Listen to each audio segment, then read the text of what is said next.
Akhirnya sudah siap dalam 2 hari kan, 2 hari atau sehari.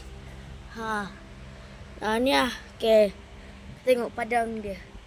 Biasa je. Biasa je guys. Sorry lah, tak masa saya nak buat tu tak ada orang komen pun. Sekejap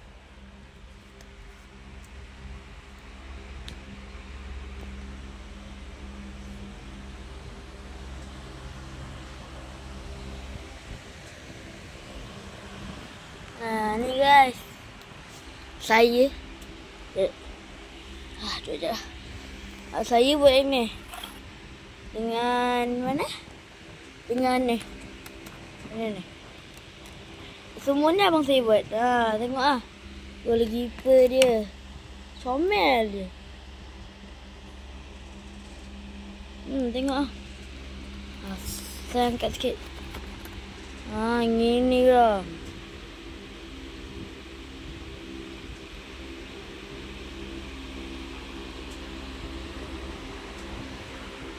Dah lah guys, itu saja. Korang bagi like lah. Saya dah abang saya penat-penat ni. Bye bye. Subscribe tau.